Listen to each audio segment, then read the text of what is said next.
Hey everyone, it's Jen. Welcome back. So today we're going to do something a little different. So I was having a conversation with a friend of mine and I realized that having a website or a niche site or just a blog is similar to having like a baby or a small child. Okay. So if you're a parent, you will totally get some of these few quirky similarities. If you're not a parent, I still want you to stay to the end because I have a super awesome strategy that I want to tell you about and you need to try it. So let's get started. Okay. Number one, you have got to know your audience. Okay. Perfect example of this is my son absolutely loves Minecraft and he loves to talk about Minecraft. And I have no clue what he is talking about. Most of the time, I am not his target audience, not even a little. Okay. Number two is pre-planning is key. Okay. You would never go on a road trip or even to the grocery store with one or more kids without lots of pre-planning. Okay. From getting everyone dressed and wearing shoes to having a grocery list to having a backup plan for when your kid's going to break down in the middle of the grocery store. Same thing applies to blogging and niche sites. You've got to pre-plan and have multiple kind of directions, but also still having one goal. Number three is we get stupidly excited for the smallest milestones. Okay. Whether that is your baby's first smile, which is probably gas, or we get our first 5 clicks trophy from Google Search Console. Number four, it is okay to shut doors. Now, this one might just be me, but I swear I am constantly telling my kids to close the door, whether it's in the middle of summer or winter. For some reason, they just have a problem closing the front door. Now, as business owners, we need to learn that it is okay to shut doors.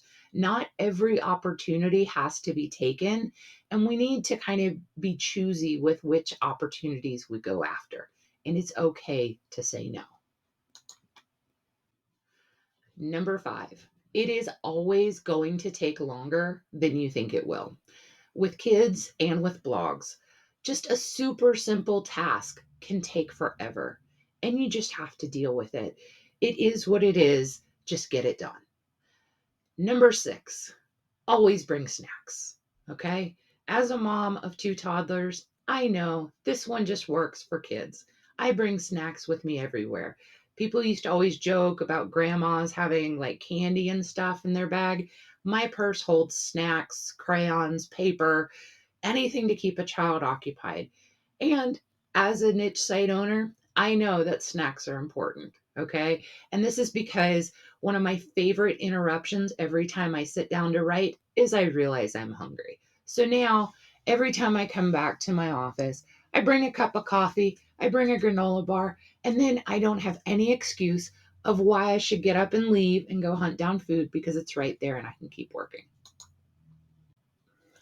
Number seven is always look for the unexpected.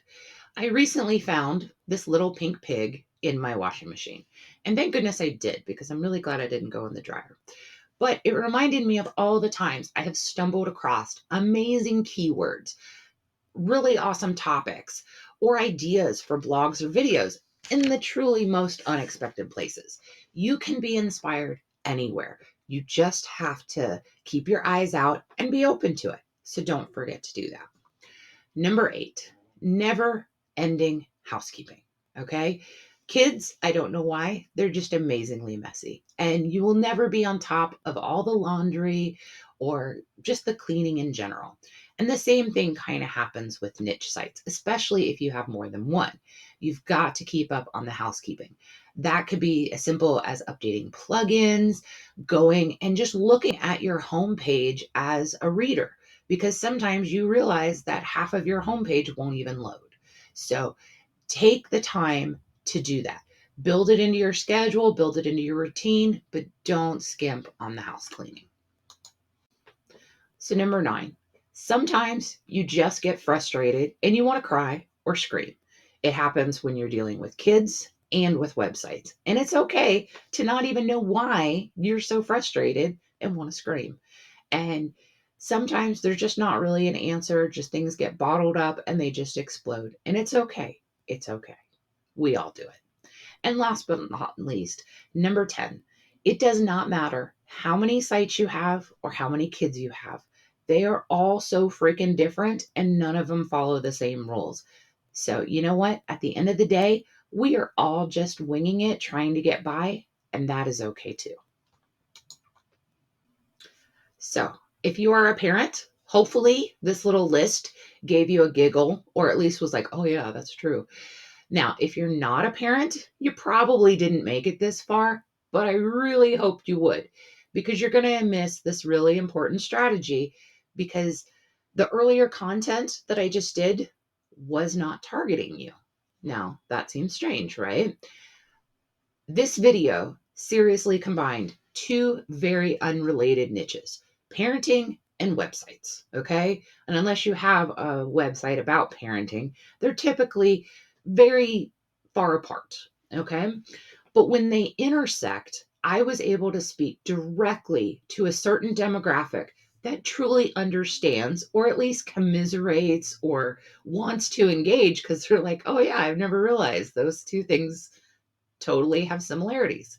This is a great way to engage more and to really give a well rounded approach to content, whether that be social media posts, blog posts, videos, or whatever you do.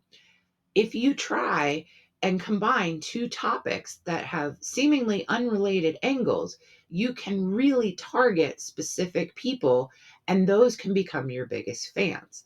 And if you haven't quite started a website yet, this may be the two angles you need to create a niche for yourself because we're getting to the point where the pets niche and the travel niche and all these are so big and so broad, and honestly, they're oversaturated. But if you combined them and did pet owners in Dallas that like to hike, then now you have a very small subset of people that can be extremely engaged and can just really gravitate towards your content and really enjoy it and keep coming back and get on your mailing list and then buy those hiking boots that you recommended because they have a matching pair that go with their dog.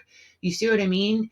So I just wanted to give this opportunity to show you a new strategy. And yes, I kind of did it in a fun way. So let me know. Do you combine two unrelated niches to make your own? Have you tried this? Are you going to? Let me know. I'll see you guys later.